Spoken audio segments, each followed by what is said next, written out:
Bonjour à tous, on se retrouve pour un nouveau Texama Show, comme d'habitude pour l'actualité informatique et technologique de la semaine.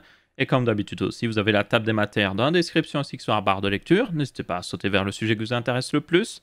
Pas mal de sujets cette semaine-ci. Vous avez Windows 11 qui arriverait le 24 juin, ou en tout cas qui sera annoncé le 24 juin. Vous avez évidemment le 3 qui se passe en ce moment, mais je n'ai pas vraiment de news là-dessus par contre. Ce sera peut-être plus la semaine prochaine. Nous avons aussi le WWDC qui est arrivé d'Apple et finalement, il n'y a pas eu les annonces que certaines personnes attendaient, notamment moi, et d'autres news en rapport avec l'espace et ce genre de choses. Et aussi, la RTX 3070 Ti qui est sortie. Je suppose que ça peut être intéressant, pas vraiment. Passons aux news. La première news de la semaine, c'est le fait que Microsoft serait sur le point d'annoncer Windows 11 et ce serait le 24 juin.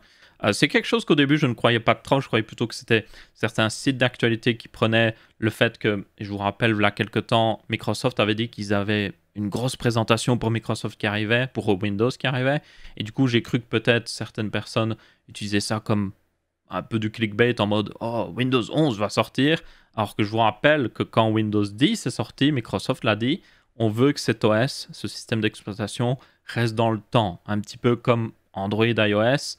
Déjà, vous ne payez pas Android et iOS, mais bon, ils veulent mettre à jour le système en permanence, tous les 6 mois faire une grosse mise à jour, comme ils l'ont fait depuis des années, et du coup continuer d'améliorer le système d'exploitation. C'était quelque chose qu'ils ne faisaient pas par le passé. Ils faisaient bien des service packs, mais les service packs n'étaient pas vraiment des grosses améliorations, c'était plus des grosses corrections de bugs. Donc là, ce qu'ils ont fait vraiment, c'est un modèle plus hybride avec justement ce qu'on fait sur mobile et tout ça. Mais du coup, genre un Windows 11, ça irait un petit peu à l'encontre de tout ça parce que il faudra le payer ou il faudra y passer et ça va un petit peu casser ce cycle un petit peu de mise à jour. Mais c'est visiblement ce qui arrive. Après, on va voir après. Je pense que honnêtement, ça va être comme Windows 10 à sa sortie. Ce sera une mise à jour gratuite et ce sera certainement plus facile que Windows 7. Donc, ce qui a mis la puce à l'oreille à beaucoup de gens, c'est le fait que déjà, ils annoncent ça le 24 juin. Oh, j'ai fini sur Twitter. 24 juin à 11h du matin, ET time. C'est le temps de ET, évidemment. Non, c'est Eastern Time, il me semble, c'est la côte Est des États-Unis, pour ceux qui se demandent. Et du coup, 11h, 11, c'est peut-être pas par hasard quand même. Et aussi le fait que, par exemple, sur le site de Microsoft, ou plutôt de Windows, ils annoncent que le support officiel de Windows 10 finit en 2025. Et comme on a parlé récemment que le support officiel de Windows 7 se terminait, vous devez bien vous douter que vu les timings, s'ils finissent en 2025, c'est qu'ils comptent passer à Windows 11, ou en tout cas la prochaine version de Windows, genre maintenant. Parce qu'en général, ils laissent 5 ans, même pas 4-5 ans de support officiel avant de dire non, on le supporte plus maintenant. Du coup, yep, Windows 11 semble arriver, franchement, j'y croyais pas trop, mais yep. Encore une fois, pour ceux qui se disent « Oh non, il va falloir racheter Windows et tout ça », je ne crois pas. Quand ils ont sorti Windows 10, ils ont fait une mise à jour gratuite pour ceux qui avaient Windows 7. Donc ce serait le plus probable, c'est qu'ils feraient une mise à jour gratuite encore une fois ici. Ils veulent que les gens soient sur la dernière version de Windows, comme ça ils gardent les gens dans leur écosystème. Et comme ils rajoutent de plus en plus de choses pour améliorer Windows, qui sont plutôt pas mal, mais toutes ces choses qu'ils rajoutent, bien souvent, vous pouvez vous connecter avec un compte Microsoft. Donc, ça incite de plus en plus de gens à passer dessus, à essayer de l'utiliser. Et ils veulent à terme, en tout cas, que les gens recherchent des choses avec Bing et un compte Microsoft pour leur mail au lieu d'un compte Google. Ça semble assez logique. Donc, une mise à jour gratuite sera le plus probable. Et je suis pratiquement sûr que ce sera une mise à jour gratuite. Maintenant, il faudra voir évidemment ce qu'ils vont rajouter.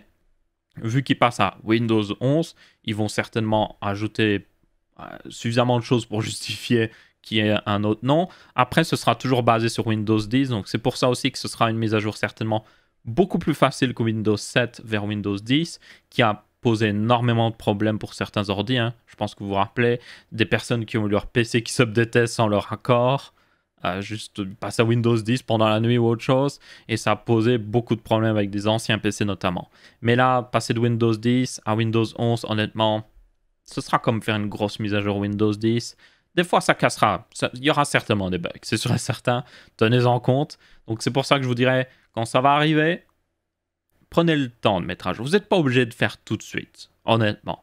Prenez le temps. Attendez que les autres testent derrière, et puis après, passez à Windows 11 si tout va bien. Après, évidemment, il faudra voir si c'est vraiment Windows 11 qu'ils vont annoncer. Donc ça, on sera fixé le 24 juin à 11h du matin ET Time. Évidemment, en Europe, ce sera 19h, 18h, quelque chose comme ça. Donc on verra bien. Ensuite, prochaine news, Nvidia a évidemment sorti sa RTX 3080, 3070 Ti plutôt, ça c'était la semaine dernière, que personne n'avait vraiment demandé, que personne ne voulait vraiment, vu que personne n'arrive à acheter les 3070 et les 3080. Mais bon, Nvidia l'a quand même sorti. Encore une fois, pour ceux qui ne savent pas pourquoi ils font ça, bah, c'est pour l'argent en fait. Tout simplement, le GPU qu'ils utilisent dans la 3070, c'est une version légèrement coupée d'un plus gros GPU, qui n'est pas le même que la 3080, il faut le savoir. Et du coup, à chaque fois qu'ils font une 3070, littéralement, ils perdent une partie de ce qu'ils pourraient gagner comme argent à vendre une meilleure carte, en fait. D'où l'existence, du coup, de cette 3070 Ti. Ils peuvent, du coup, éviter de castrer le GPU, littéralement, le mettre dans une plus grosse carte et la vendre plus cher, tout simplement. Et du coup, ils se font un plus gros profit. Parce que ce que les gens ne se rendent pas compte, et je le redis encore une fois, avec tout ce qui se passe actuellement, quand Nvidia fait un GPU pour une 3080, donc ils font le GPU, et puis après, par exemple, ils vont le vendre à Asus, MSI, Gigabyte, et eux, ils le vendent toujours au même prix que depuis le début de tout ça, en fait. C'est pas comme s'ils avaient vraiment augmenté leur prix. Peut-être qu'ils ont un petit peu augmenté leur prix, parce qu'ils ont un petit peu de mal à produire, mais c'est pas eux qui causent, en tout cas, cette méga hausse de prix. Enfin, à part si vous considérez que s'ils avaient mis en place dès le début des choses pour empêcher le minage de cryptocurrency, ou en tout cas le réduire, peut-être, oui, que ça aurait pu aider. Mais bon, dans tous les cas, Nvidia ne profitait pas de tout ce qui se passe en ce moment, alors que, par exemple, les autres constructeurs, à mon avis, ils se font masse boulasse. Les revendeurs, tout ça, visiblement, il y a beaucoup de personnes qui se sucrent un petit peu les mains avec tout ce qui se passe, parce que, évidemment, chaque élément de la chaîne en profite pour prendre sa part, et du coup, forcément, c'est pour ça qu'on a des méga prix. Il semble aussi y avoir un problème, pour ceux qui se demandent, de management chez certaines marques. C'est pas pour toutes, hein, mais dans certains pays, en fait, vous avez un manager qui s'occupe littéralement des stocks de cartes graphiques pour une marque, et après, il essaie de les distribuer dans les différents sites de vente. Et du coup, des fois, ces managers, ça arrive, il y en a qui sont un peu corrompus et qui sont en mode « Oh, je vais mettre tout mon stock vers ce truc-là qui va le vendre plus cher » ou autre chose. Donc, il y a de la magouille pour ceux qui se demandent. C'est pas partout, évidemment, hein, mais il y a clairement de la magouille. Vu l'argent qui a à se jouer là-dedans, il y a de la magouille maintenant qui se fait un peu partout. Du coup, Nvidia n'a pas profité de tout ça. Et du coup, ils sont à côté en mode « Hey, nous aussi, on veut se faire de l'argent. » Voilà une manière un peu plus de faire de l'argent. Après, faire ce qu'a fait Nvidia, c'est ce que fait la plupart des gens, enfin la plupart des marques sur le marché. Je veux dire, quand vous avez un Galaxy S21 Ultra qui coûte beaucoup plus cher que le S20, est-ce vraiment utile? Enfin, S21 maintenant, est-ce vraiment utile? Non. Mais Samsung en profite, comme ça ils peuvent le mettre beaucoup plus cher. Les gens qui veulent le meilleur du meilleur l'achètent, alors qu'en fait il est juste à peine meilleur en gros. Donc c'est la même chose ici. C'est une manière de maximiser les profits avec justement des gens qui sont prêts à payer pour une 3070 Ti tout simplement. Donc, yep. Est-ce que j'excuse cette pratique? Non, clairement pas. Mais je le dis, c'est quelque chose qui est très courant dans pas mal de trucs d'électronique. Donc moi, ça m'étonne pas vraiment. J'ai plus de mal par contre avec justement ce qui se passe niveau gestion des stocks chez certaines marques qui, à mon avis, n'envoient pas forcément les cartes graphiques au bon endroit. Mais bon, ça c'est encore un autre sujet pour une autre fois. En résumé, pour ceux qui se demandent, la 3070 Ti, elle est un peu plus puissante qu'une 3070, 8 à 10%, ça dépend les jeux évidemment, les résolutions. Elle est toutefois beaucoup plus loin évidemment qu'une 3080. Vous pouvez l'overclocker pas mal, ça semble être confirmé, ça j'avais dit dans ma review, il faudra voir, mais elle semble être une bonne overclockeuse, mais elle consomme beaucoup plus par contre en échange, à part si vous faites de l'undervolting, ça va ici. Du coup, vous pouvez rattraper les performances d'une 3080. Et même moi, j'ai pu me mettre au milieu, au final, d'une 3070 et d'une 3080. Ce qui veut dire que là, elle avait déjà une valeur plus intéressante. Mais bon, c'est de l'overclocking. Moi, je base mes chiffres et tout ça sur le fait que... sur les chiffres de quand elles sortent de la boîte. Le fait que les gens doivent l'overclocker et tout ça, je n'en compte pas forcément. Évidemment, pour ceux qui sont bidouilleurs, c'est une bonne nouvelle. Mais pour ceux qui ne savent pas bidouiller, yep. C'est un petit peu embêtant. Du coup, quoi qu'il arrive, c'est pas une carte des plus intéressantes, franchement. Si la situation était normale, imaginons un monde où il n'y a aucun problème de stock, les cartes sont au prix où elles devraient être. Donc par exemple, une 3070 custom coûterait 650 €, comme elle le coûtait à la sortie.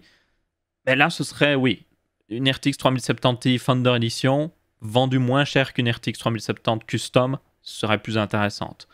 Après, moi, je prendrais juste une RTX 3070, honnêtement. Vous avez à peu près la même quantité vous avez la même quantité de RAM et vous avez à peu près les mêmes performances, donc yep.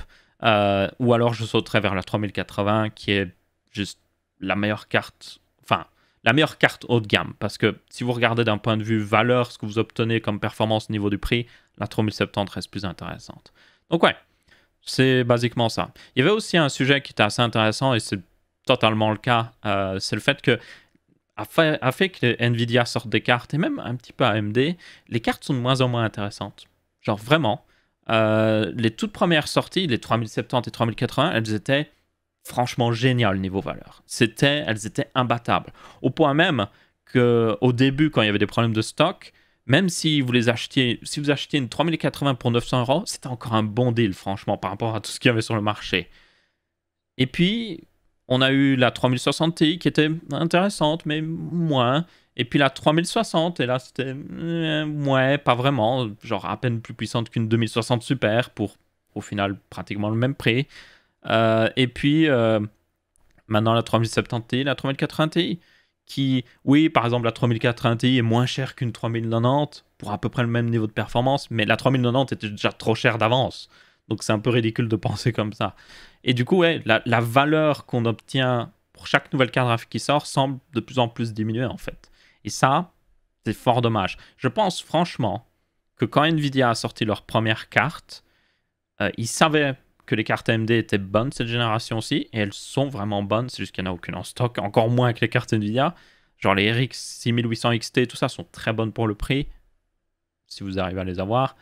Et du coup, ils se sont dit, oh, il faut qu'on frappe fort, il faut qu'on diminue le prix, qu'on ait un bon niveau de performance. Et du coup, ils ont fait la 3080, la 3070.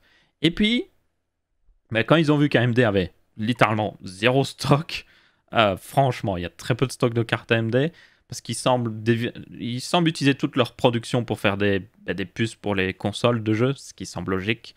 Je veux dire, le contrat qu'ils ont avec Sony et PlayStation peut-être est moins rentable pour une console vendue, mais c'est un énorme contrat, donc ça vaut la peine pour eux de le remplir et de le garder surtout.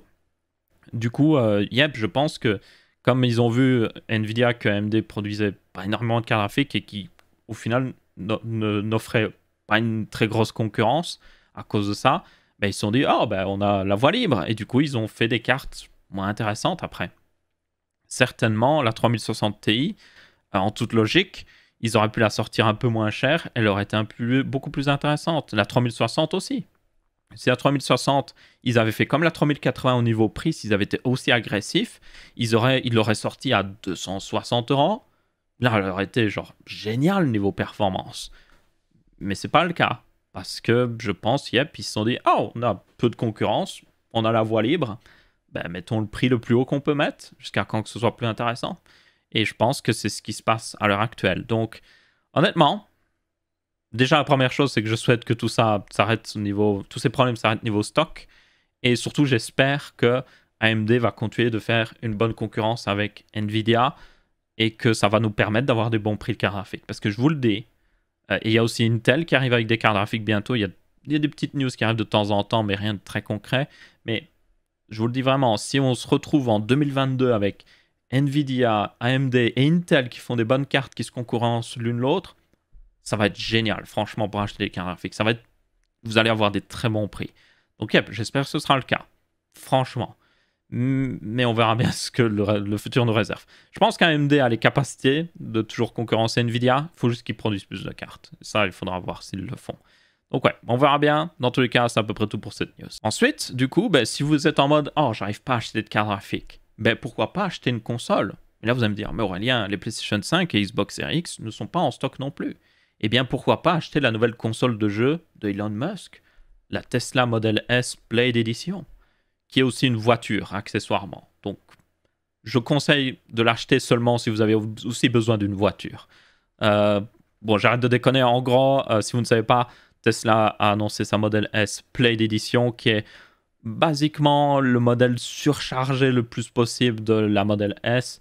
Elle peut faire de 0 à 100 en moins de 2 secondes, comme ils le disent, ce qui est genre assez fou.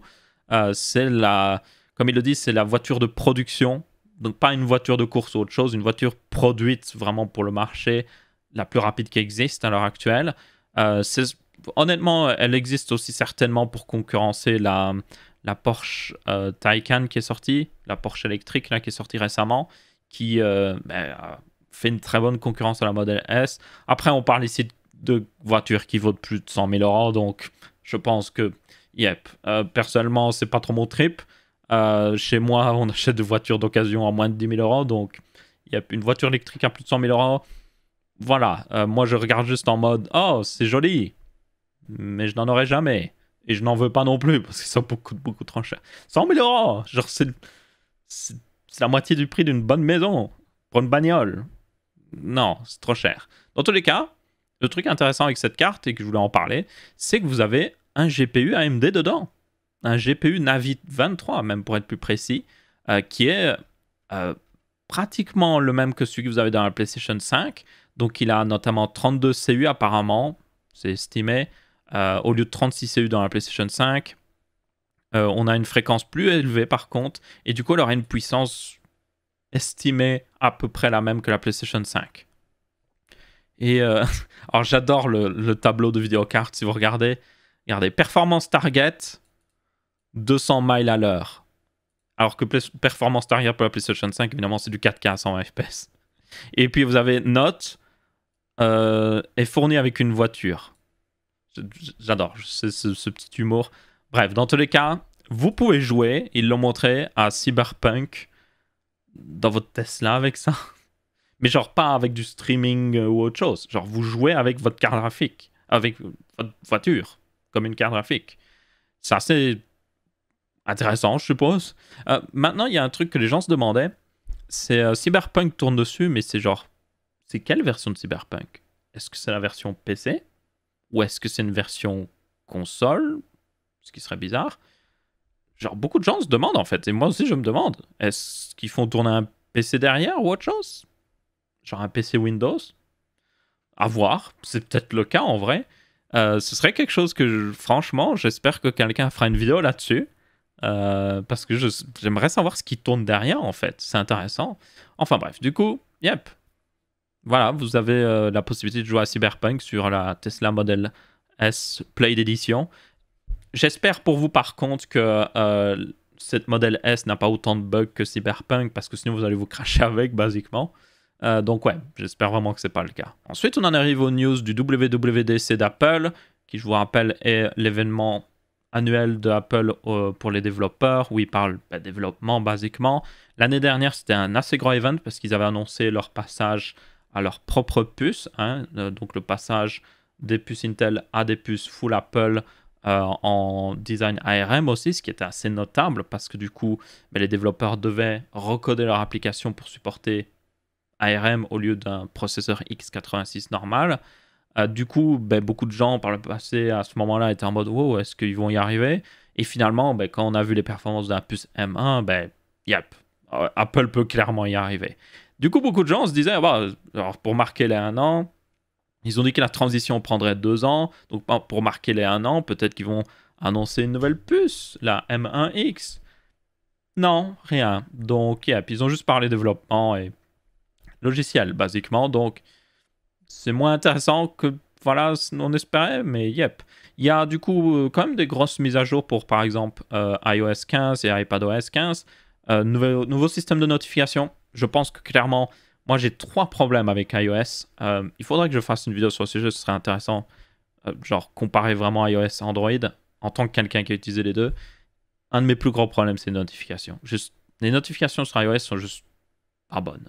Genre Android, ils ont largement amélioré les choses ces dernières années et c'est vraiment beaucoup plus agréable d'utiliser un téléphone Android rien que pour les notifications. Le deuxième problème aussi que j'ai, c'est le fait que, évidemment, on n'a pas un vrai home screen sur iOS. Genre, les applications se mettent eux-mêmes en haut à gauche par défaut, ce qui n'est pas pratique quand vous êtes droitier, parce que vous êtes en bas à droite avec votre pouce. Je n'ai jamais compris la logique. Je me rappelle encore de Steve Jobs qui disait votre pouce il est là, hein, l'écran il est là. Il montrait que en gros avoir un grand écran c'était stupide, et puis maintenant genre voilà. Bref, dans tous les cas, ça c'est quelque chose évidemment qu'ils ont amélioré avec iOS 14. Mais yep, en attendant, notification largement améliorée, ça c'est vraiment cool honnêtement. Il y a aussi d'autres mises à jour, Maps qui deviennent de plus en plus bons. Je vous rappelle qu'au début, Maps envoyait les gens, genre disait aux gens ah oui, continue tout droit dans la rivière. Ils ont fait énormément de chemin. Donc maintenant, ils montrent un petit peu en 3D les intersections et tout ça. Donc ça, c'est très intéressant. Je pense que c'est l'un des plus gros problèmes avec les GPS. C'est qu'il vous dit, oh, prends à droite là. Mais le truc, c'est que des fois, vous arrivez et vous êtes à une sorte de carrefour en étoile avec 5 rues, genre des trucs qui passent par là, vous savez pas où aller. Ben là, avec ça, vous voyez beaucoup mieux en fait le chemin que vous devez prendre. Donc c'est une très bonne chose. Honnêtement, c'est un peu le truc avec Apple, c'est que soit des fois, ils attendent pendant des années avant de sortir quelque chose que tout le monde a fait déjà depuis des années, et ils le font bien, la plupart du temps, ou soit des fois, ils sortent un truc vraiment mauvais, et puis ils l'améliorent petit à petit, il devient de plus en plus bon, vraiment, et à la fin, il est genre très bon. Par exemple, c'est le cas avec leur Apple Watch. Genre, au début, comparé aux smartwatches Android, elles étaient franchement assez nulles en fait. Et au fil des années, elles se sont améliorées. Et yep, elles sont vraiment bonnes. Donc, c'est un petit peu le cas avec Apple Maps, je dirais. Ils ont aussi des informations, comme vous pouvez voir, de les nuages et tout ça, précipitation. Ça vient d'ailleurs, un truc qu'ils avaient racheté, c'était Dark Weather, ou je sais plus quoi, ouais, qu'ils avaient racheté. Ils vont d'ailleurs arrêter l'application bientôt, donc ma foi. Ils ont aussi montré leur propre Google Lens. Donc en gros, vous prenez votre appareil, vous prenez une photo de quelque chose, vous scannez quelque chose, et ça vous donne des informations là-dessus. Vous pouvez scanner ce qui est écrit. Par exemple, si vous prenez une photo d'un tableau, et vous pouvez copier-coller le texte, comme si c'était du texte, genre écrit comme ça. Et ça, c'est génial, hein. Alors, je pense qu'il y a certains étudiants qui vont être en mode « Oh, fini de prendre des notes ». Peut-être, mais en attendant, c'est franchement génial. Et encore une fois, c'est quelque chose que Google faisait avec Google Lens. Mais Google Lens, franchement, il n'a pas vraiment beaucoup changé ces derniers temps. Il était bon quand il est sorti, hein, mais il n'a pas vraiment beaucoup changé. Et là, Apple sort quelque chose de meilleur d'un coup, en fait. Donc, c'est assez intéressant. Ils ont aussi... Alors ça, c'est vraiment, franchement, une bonne chose. Et c'est quelque chose qui est, selon moi, meilleur qu'Android. Ils ont un système de profils selon si vous êtes occupé ou pas. Donc vous pouvez faire plusieurs profils en gros. Vous faites par exemple un profil me dérangez pas. Ou vous avez un profil travail. Et du coup, pendant que vous êtes au travail, vous voulez peut-être avoir les notifications, ou peut-être vous voulez pas avoir les notifications, voilà, pour pas que ça fasse ding ding ding, mais vous voulez toujours entendre quand on vous appelle, parce que ça c'est pour le travail peut-être certainement. Et puis peut-être quand vous êtes en train de dormir, vous voulez un truc spécial qui démarre d'une certaine heure, qui va jusqu'à une certaine heure, où là, oui, on n'entend pas les notifications de toutes les applications, mais peut-être, oui, on peut vous appeler. Comme ça, vous pouvez vraiment personnaliser selon le moment ou autre chose, et vous pouvez changer rapidement d'un mode à l'autre. Et ça, franchement, génial. Franchement, génial. Donc, yep, moi, j'approuve ça totalement. Surtout mettre sous forme de catégorie simple à comprendre, c'est ce qu'il y a de mieux, parce que, genre, sur Android, vous pouvez faire un peu ça, mais le problème d'Android, c'est que c'est plus genre vous mettez en mode vibreur, vous pouvez désactiver ça. Oui, vous avez les options, mais il n'y a pas un truc pour vous appuyer, ça fait tout.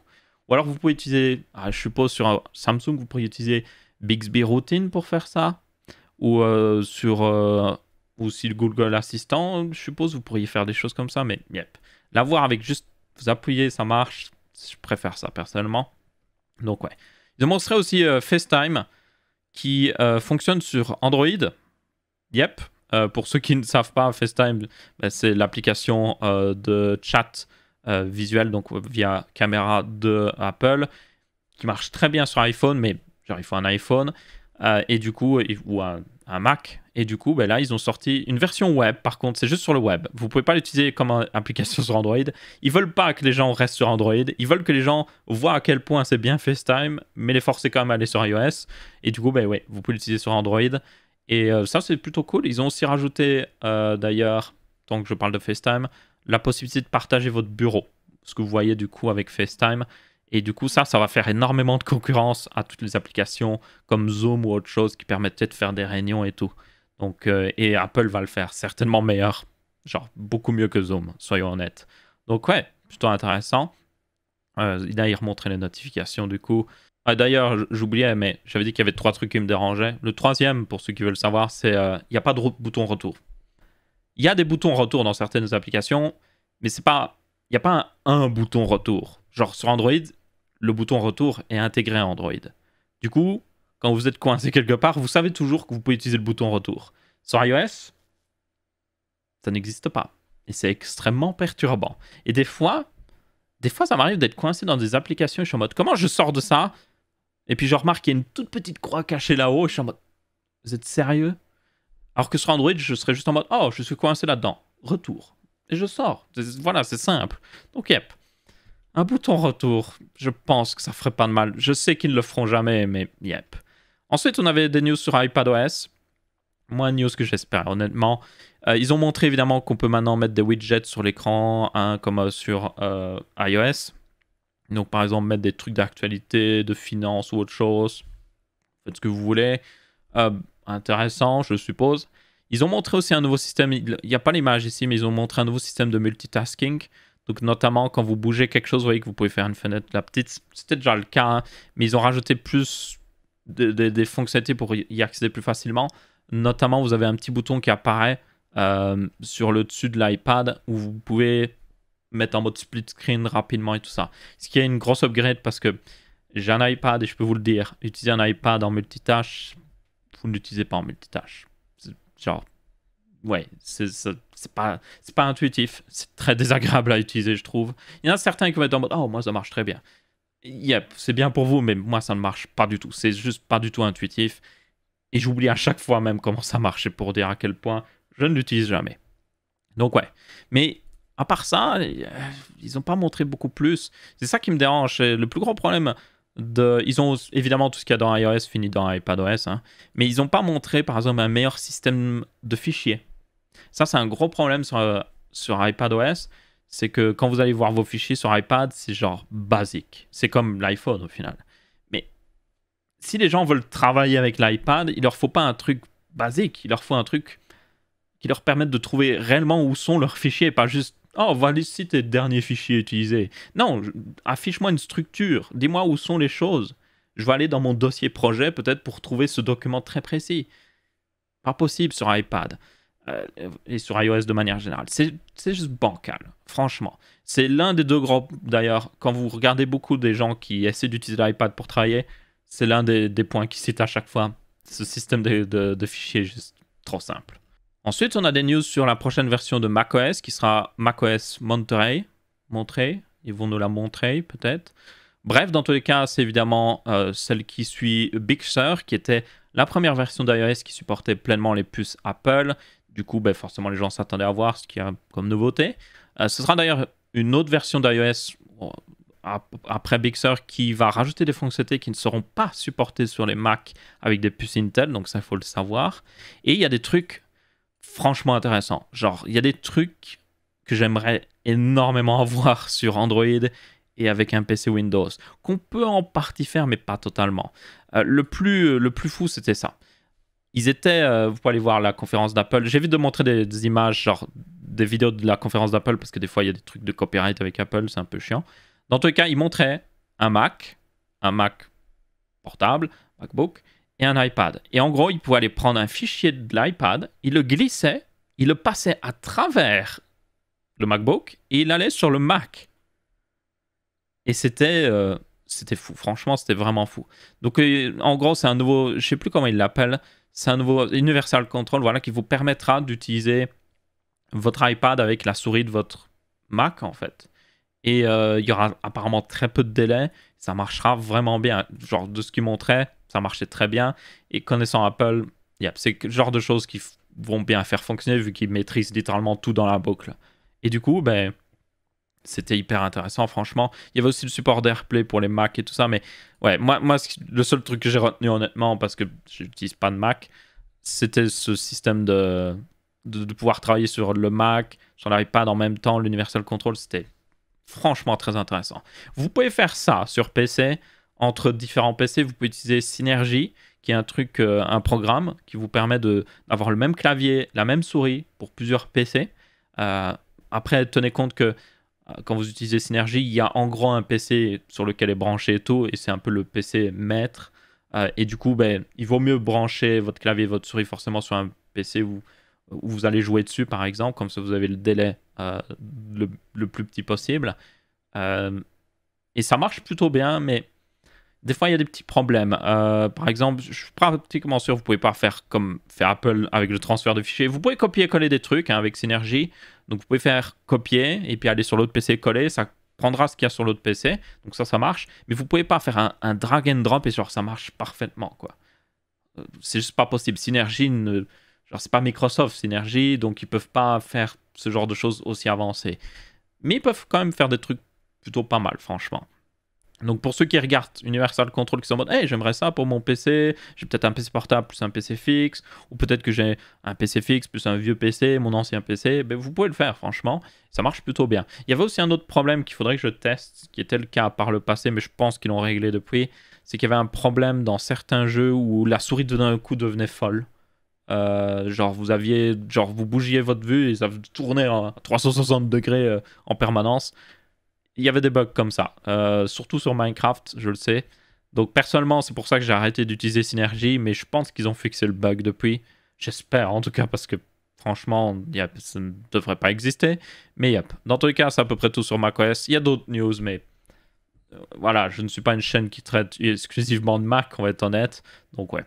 Ensuite, passons de l'autre côté, le côté obscur de la force, où justement c'est le côté non obscur de la force, je ne sais pas. Android 12 a une nouvelle bêta qui est sortie, c'est la bêta 2, et du coup, ben, notamment sur Pixel, cette bêta est disponible sur d'autres appareils, mais sur Pixel notamment, vous avez le fameux système qui permet d'adapter les couleurs de l'OS à la couleur de votre fond d'écran. Et franchement, ça a l'air classe, ça a l'air vraiment classe. Donc là, vous voyez, par exemple, si on met ce vélo en arrière-plan, ça prend une couleur un petit peu voilà, plus claire, un petit peu dans les tons chauds. Si on met un fond bleu, évidemment, ça fait un petit bleu clair ou autre chose. Donc en gros, visiblement, ça semble prendre toujours une couleur qui va contraster avec le fond, quoi qu'il arrive, forcément. Mais ça prend une des couleurs dominantes de l'image. Donc par exemple, ben là, il y a beaucoup de bleu, ça va prendre du bleu, mais ça va prendre une version plus claire de ce bleu pour le mettre dans les paramètres et tout. Donc là, vous voyez les quick settings au-dessus, donc les paramètres rapides qui ont changé, qui sont beaucoup plus grands. Ils ont pris la couleur. C'est quelque chose que vous pourrez personnaliser. Vous n'êtes pas obligé de dire « Oh, je change selon la couleur de mon fond d'écran ». Vous pouvez juste lui dire soit cette couleur-là. Si vous adorez le bleu, vous pouvez mettre bleu partout. Il n'y a aucun problème, donc tenez-en compte. Mais yep, c'est franchement très intéressant. Et c'est, selon moi, vraiment... j'avais déjà dit la dernière fois, mais c'est l'une des plus grosses mises à jour d'Android qu'on a depuis... surtout niveau visuel, ça... Honnêtement, la dernière fois, c'était Android 5 avec justement le Material Design. Là, c'est le Material You d'ailleurs. Le Material You qui s'adapte à You en quelque sorte. Donc, yep, c'est intéressant, franchement. Évidemment, Android 12 n'arrivera pas avant la fin de l'année, comme d'ailleurs iOS et iPadOS et aussi le prochain Mac, ou plutôt macOS. Mais yep, c'est intéressant de voir. Pour ceux qui d'ailleurs ont des appareils, alors il me semble qu'il y avait Asus, OnePlus, il y avait Xiaomi aussi, mais seulement avec les Mi 11. Il y avait plusieurs marques comme ça qui sont supportées qui ont les bêtas d'Android 12 disponibles sur leur téléphone. Tenez compte qu'ils n'ont pas le système d'adaptation de fond d'écran au niveau couleur. Vous pouvez quand même personnaliser les couleurs, hein, mais le fait que ça s'adapte au fond d'écran, c'est un truc exclusif au Pixel pour le moment, en tout cas dans la bêta. Donc, yep. Et du coup, vous pouvez un petit peu tester pour ceux qui sont intéressés. Il y a d'autres fonctionnalités dans Android 12, et il y en aura encore plus. Je pense l'une des assez importantes, c'est qu'ils ont refait encore plus les notifications, le panel de contrôle qui a pas mal changé, qui, selon moi, est pas mal. Les gros boutons, je pense serait bien d'avoir l'option de faire des gros boutons pour les trucs importants et des plus petits boutons pour les trucs moins importants, honnêtement. Certaines choses ne méritent pas un énorme bouton, franchement. Le wallet, par exemple. Genre, pourquoi j'ai besoin d'un énorme bouton wallet, payer? Juste un petit bouton payer, ça suffira amplement. Par contre, oui, par exemple, pour le Bluetooth, ça pourrait vous montrer les appareils connectés s'il y a de la place. Donc ça, c'est logique que ce soit un plus grand bouton. Donc je pense que ce serait bien d'avoir un mixte, de pouvoir personnaliser, en tout cas dire non, ça je veux que ce soit un petit bouton, et comme ça vous pouvez faire des petits boutons pour les trucs moins importants et des grands boutons pour les plus importants. Mais il y a du coup ça qui a pas mal changé. Maintenant, d'ailleurs, quand vous jouez de la musique, ça se met juste en dessous, donc c'est plus facile d'accès. Vous avez aussi des nouveaux contrôles pour le volume et tout ça, beaucoup plus grand, plus facile à accéder. Il y avait aussi un bouton qui se rajoute en dessous de ce nouveau panel de contrôle pour éteindre le téléphone et tout. Il y avait aussi des grosses fonctionnalités au niveau vie privée. Donc ça, c'était assez intéressant. Notamment le fait que maintenant, vous pouvez vraiment... vous avez un petit truc qui va se mettre en haut à droite, vert comme Apple, quand une application utilise le micro ou votre appareil photo, que ce soit l'arrière ou l'avant. Et du coup, vous pouvez ouvrir le panel comme ça, de setting, et le petit truc vert devient plus gros, et vous pouvez cliquer dessus, et ça vous amène vers les applications qui sont en train d'utiliser votre micro, votre appareil photo, et genre ça vous amène dans les paramètres où vous pouvez littéralement aller désactiver totalement les permissions pour cette application direct. Ce qui est vraiment génial. Donc si vous lancez par exemple une application qui n'a pas besoin de votre appareil photo, et que vous voyez qu'il y a une petite lumière verte, ben vous pouvez aller, hop, pouf, je t'enlève la permission, va te faire foutre. Donc, yep, franchement génial. Il y a plus de trucs évidemment qui arriveront, mais je suis assez impatient pour cette mise à jour d'Android. Je pense que Google a enfin sorti un petit peu l'artillerie et va essayer de faire vraiment quelque chose d'important pour cette version-là, parce que franchement, depuis Android 10, je trouvais que les versions d'Android se ralentissaient niveau nouveauté. C'était genre petite mise à jour, hein. Là, on va avoir enfin du nouveau, et qui devrait changer des choses et certainement les améliorer, j'espère. On verra bien. Ensuite, on a une news sur ce fameux Core i9 11900KB. Je vous rappelle qui est du coup un processeur pour PC fixe qui utilise toutefois la nouvelle architecture de Intel, mais en 10 nanomètres, comparé à ce qu'on a actuellement sur PC fixe pour les Core i9 11900K notamment, qui sont toujours en 14 nanomètres. Donc c'était quelque chose d'assez intéressant parce que forcément, vous devez bien vous en douter, selon les specs, ils ont la même fréquence, mais ils sont évidemment 10 nanomètres, donc ils sont certainement beaucoup plus efficaces au niveau énergétique. Et bien visiblement, ce 11900KB a été testé, et il a été testé dans un nouvel Intel Nuke, donc c'est le Beast Canyon Nuke. Donc si vous ne savez pas, les Nuke, d'Intel, c'est des mini PC, et ils ont aussi... De temps en temps, ils s'amusent à faire des plus gros PC. Donc, ils leur donnent toujours un nom un petit peu Kiku Gamer. Et ils mettent toujours aussi ce crâne par-dessus. Et récemment, ils ont fait aussi une version où c'est comme un PC Mini TX, où vous avez en quelque sorte deux cartes graphiques dedans. Donc, vous avez un slot pour une vraie carte graphique. Et à côté, vous avez une sorte de carte graphique. Mais en fait, c'est là où il y a le processeur, la RAM et tout le stockage. Et c'est plutôt intéressant, franchement, pour quelqu'un qui voudrait quelque chose de compact, c'est quelque chose que vous devriez franchement regarder. Genre, les performances sont bonnes, les fonctionnalités sont bonnes. C'est un peu cher, toutefois, par contre, c'est ça le problème. Mais au niveau compact, c'est franchement bien foutu. Et du coup, forcément, les tests ont été faits là-dessus. Donc, vous devez bien vous douter, avec ce refroidissement-là, qui est pas mal, hein, c'est un bon gros refroidissement. Ça ne suffit pas, selon moi, à montrer les vraies performances de ce processeur. Donc, il y avait des petits benches qui ont été faits, et comme vous pouvez voir... il n'est pas au niveau d'un 11900, même pas KB, hein, un 11900 tout court. Donc, yep. Mais après, c'est le 11900 pour PC fixe qui, lui, a certainement un meilleur refroidissement. Donc, voilà, c'est pas représentatif à 100%. Par contre, la carte graphique, c'est normalement la même, hein, parce que vous voyez qu'il y a un slot PC Express, donc on peut mettre la même carte graphique. Mais à mon avis, ce refroidissement n'est pas suffisant pour montrer les vraies capacités de ce processeur. Donc, c'est dur de savoir vraiment s'il est si intéressant que ça. Il devrait l'être, hein. Il a toujours les weakers qu'on a dans le 11900K, évidemment.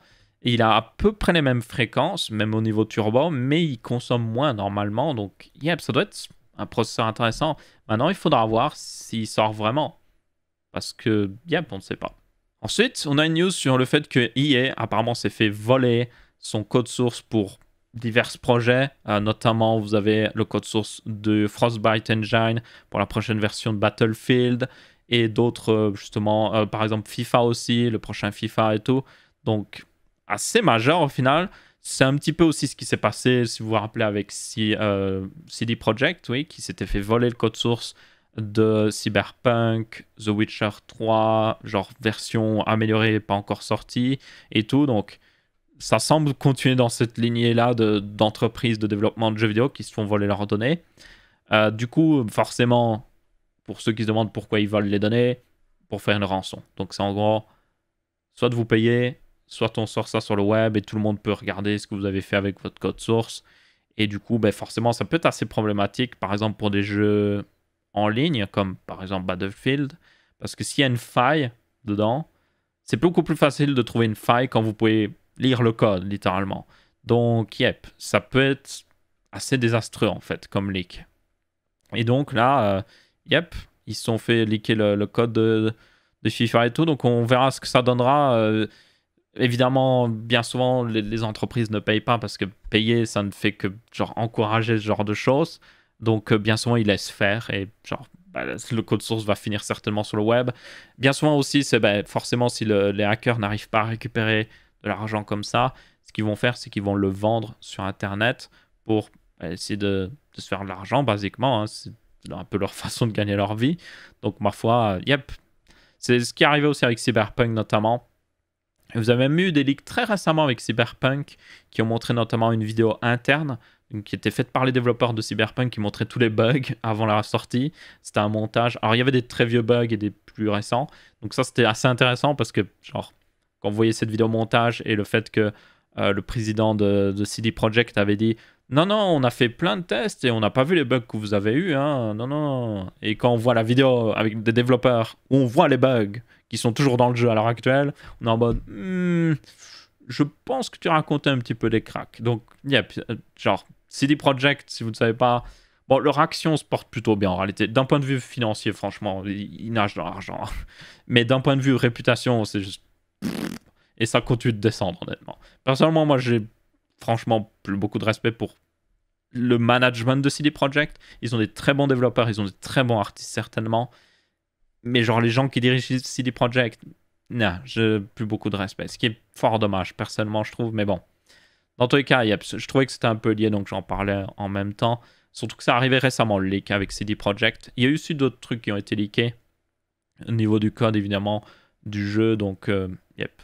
Parfois, on verra bien ce que ça donnera. Ensuite, on a une petite news au niveau Space, mais pas SpaceX ici. Blue Origin d'abord, avec notamment le fait que, je vous rappelle, Blue Origin est fondé par Jeff Bezos, qui est le patron d'Amazon, bientôt plus patron d'Amazon parce qu'il va se concentrer sur d'autres trucs, mais il sera toujours actionnaire majoritaire, donc vous inquiétez pas, il aura toujours plein d'argent, qui est aussi l'homme le plus riche à l'heure actuelle, en tout cas en valeur estimée.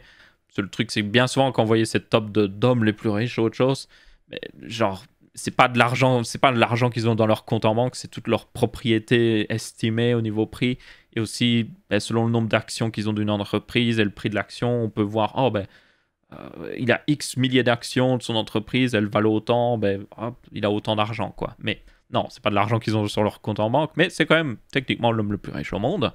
Et du coup, ben, il va voler sur le premier vol avec en tout cas des êtres humains de New Shepard, qui est leur première fusée, par information, qui est une petite fusée qui n'est pas destinée à atteindre l'orbite ou aller en orbite. C'est une fusée qui est destinée à aller au-dessus de la hauteur, on va dire, reconnue comme la limite de l'espace, et juste genre expulser une capsule, et puis eux ils restent dans la capsule en mode waouh, c'est génial, ils sont en microgravité pendant quelques secondes, enfin pendant 3 minutes il me semble, et puis après hop ils redescendent sur Terre basiquement.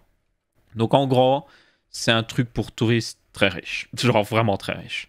Donc là, Jeff Bezos a fait un petit peu les titres parce qu'il sera la première personne à voler dessus, avec une autre personne qui du coup a payé 28 millions. Alors, c'est pas le prix d'un siège pour aller genre avec Jeff Bezos dans l'espace. C'était pour information, c'était une enchère, voilà. Donc en gros, ils ont fait une enchère, en gros, ok, il y a une place disponible, celui qui paye le plus, là. Et c'était pour une bonne cause en réalité, donc ma foi, c'est toujours ça. Donc yep, c'est pas 28 millions qui va dans la poche de Jeff Bezos. Ça, c'est plutôt une bonne nouvelle selon moi, mais bon. Dans tous les cas, personnellement, je ne payerais pas 28 millions pour aller dans une capsule avec Jeff Bezos. Ça n'a pas l'air d'être le meilleur homme au monde. Je veux dire, quand vous voyez comment sont traités les employés d'Amazon et tout ça, alors que lui, il se fait de plus en plus d'argent, voilà, hein, ça reste discutable. Après, je ne pense pas que Elon Musk, personnellement, soit meilleur. Il a des très bonnes idées. Genre, Elon Musk, il a des très bonnes idées, il fait des choses franchement géniales, la plupart du temps, mais d'un point de vue personnalité, c'est pas la meilleure personne non plus. Il a fait quand même pas mal d'erreurs. Donc, yep, Jeff Bezos, pour moi, c'est la même chose. Personnellement, j'ai du mal à trouver souvent du respect pour des milliardaires parce que quand vous regardez de près à ce qu'ils font, vous êtes en mode « Oh, tu fais juste ça pour te faire plaisir parce que tu as plein d'argent et que tu t'ennuies ou autre chose. » J'ai un peu l'impression que Blue Origin, c'est ça pour Jeff Bezos. Voilà. Nous, on se dit « Oh, je vais jouer à un jeu. » Mais Jeff Bezos, il dit « Oh, je vais lancer des fusées. » C'est un peu ça, en fait. C'est leur petit projet qu'ils font le dimanche après-midi pour se détendre. Bon, pour Elon Musk, c'est plus qu'un petit projet qu'il fait le dimanche après-midi, par contre. C'est clairement quelque chose qui est beaucoup plus sérieux pour lui. Mais pour Jeff Bezos, jusqu'à maintenant, c'était le petit projet du dimanche après-midi. Et aussi, j'en ai à parler, vu qu'on parle un petit peu de Jeff Bezos, on va parler de l'autre côté, Elon Musk avec SpaceX. Il y a eu moins de news ces derniers temps, je pense que vous avez vu, hein, depuis le test de SN15 qui s'est bien passé, au final, SpaceX s'est concentré sur la préparation de leur pad orbital qui va leur permettre de lancer un full Starship, donc le booster plus Starship juste au-dessus. Et du coup, je pense qu'ils ont voulu rester sur cette note positive parce que vous devez le voir, à chaque fois que SpaceX fait un test et que ça se crash, malgré que c'est juste un test, tous les médias sont en mode « Wow, la nouvelle fusée de SpaceX s'est crashée. » Oui, mais c'est plus compliqué que ça. Et du coup, yep, je pense qu'ils voulaient rester sur le fait que oui, la dernière fois qu'on a entendu parler de SpaceX, en tout cas de Starship, c'était basiquement la nouvelle fusée de SpaceX arrive à atterrir. Et du coup, ils voulaient rester sur cette note positive. Et donc, en attendant, ils ont commencé à construire notamment leur pad de lancement, qui aura une énorme tour de plus de 140 mètres pour information, pouvoir stacker Starship par-dessus le booster. Vous avez des énormes, justement, grandes equipment systems. Comment on pourrait traduire en français? Basiquement, des réservoirs de carburant et tout ça. Des systèmes de tuyaux qui permettent d'amener le carburant directement dans la fusée et le carburant aussi, hein, avant le décollage. Et du coup, il faut stocker tout juste à côté du pad. Donc, ils sont en train de construire ça aussi. Yep, beaucoup de choses là-dessus au final au niveau construction, hein, mais beaucoup moins au niveau genre Starship en tant que tel.